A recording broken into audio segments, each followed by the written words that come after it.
Un autre domaine plus confidentiel, en phase d'expérimentation, est l'utilisation de l'homéopathie sur les plantes et les cultures. Des femmes, des hommes, agriculteurs cherchent des alternatives efficaces et durables, comme ici, dans le département de la Drôme. J'avais jamais fait la relation avec le végétal ni l'animal, comme si tout était cloisonné. Et j'ai découvert ça et je me suis dit, mais pourquoi pas le végétal? Et donc je suis là parce que je veux apprendre. On utilise l'homéopathie aussi bien au niveau familial que pour les animaux qui sont sur la ferme depuis très très longtemps.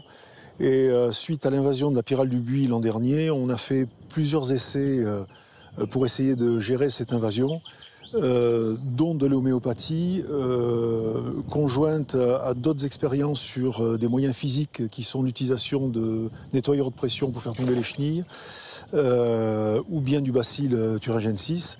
Et en fait, on a eu des résultats très très intéressants aussi bien dans les trois méthodes, dont l'homéopathie. Si on prend par exemple la rouille des céréales. La rouille des céréales, on peut utiliser belladonna, mais on peut utiliser aussi aconite. L'aconite aussi est efficace. Mais dans quel cas on va utiliser belladonna et dans quel cas on va utiliser aconite, ça, il faut avoir le coup d'œil. Les produits chimiques, généralement, quelques jours après le traitement, les feuilles se dessèchent et soit restent accrochées aux branches, soit elles tombent par terre. Donc on tue, alors que là, avec l'homéopathie, on n'a pas tué les feuilles. Les feuilles continuent à faire leur fonction.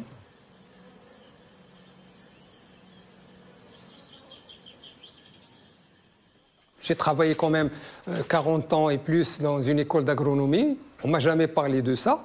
Quand j'ai vu ça de mes propres yeux, c'est vraiment... effectivement, c'est un choc.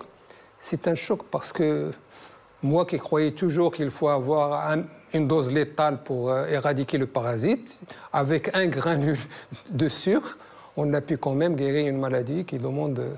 Et même de point de vue économique, parce qu'au Maroc, un tube de granules, ça coûte 18 dirhams 50. Il y a 80 granules. Alors, calculez le coût pour voir, comparez-le à...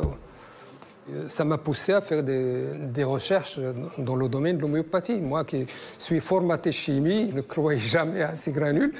Quand j'ai vu l'efficacité, parce qu'on dit toujours que c'est un effet placebo. Mais la plante, est-ce qu'il a un effet placebo? Partout dans le monde, on a fait des recherches sur le fusarium. C'est une maladie très très grave parce qu'en un siècle, il a détruit quand même les 3/4 de la palmeraie marocaine. Ce qui fait que l'alternative que nous avons choisie, c'est de reproduire le palmier par voie génétique, essayer de trouver des variétés résistantes. Alors nous, en homéopathie, on a essayé sur le fusarium une dizaine de remèdes et nous avons quand même un résultat pour 5 remèdes. Pour 5 remèdes, au moins, on a pu stopper l'évolution du parasite. Et les palmiers qu'on n'a pas traités, ils ont crevé au bout de 6 mois. On n'a pas voulu faire de publication parce que tout ce que nous avons fait, ça a été vraiment le fruit du hasard. Donc, pour pouvoir infirmer ou confirmer les résultats, on va essayer de faire de l'expérimentation dans les bonnes règles de l'art.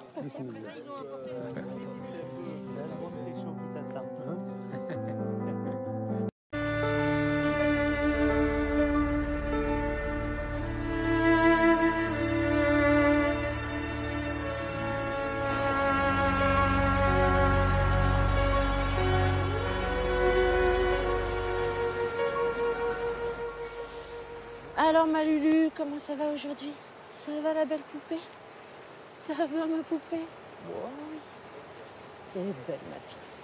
Belle poupée ça. Allez, hop, tu marches? C'est bien Minette. C'est bien.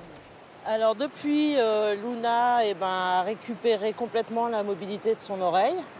Elle avait également la paupière qui pendait, qui maintenant elle a complètement récupéré.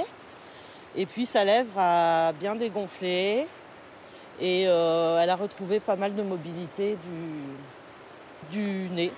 Elle tique plus, avant elle tiquait beaucoup, elle était très nerveuse, elle tiquait à l'ours tout le temps. Et puis elle a repris sa place dans le troupeau aussi. Luna aussi avait un gros problème, c'était qu'elle était constamment en chaleur. Ce qui lui posait des problèmes de comportement parce qu'elle elle était très nerveuse pendant ces périodes-là. Elle était parfois en chaleur des mois durant, ce qui n'est pas normal. Et là, dernièrement, elle a été en chaleur de façon très discrète et pendant 3 semaines, ce qui est la durée normale des chaleurs. Et voilà. Et tout s'est très bien passé, pas eu de soucis de comportement avec Luna à ces moments-là. Fillette.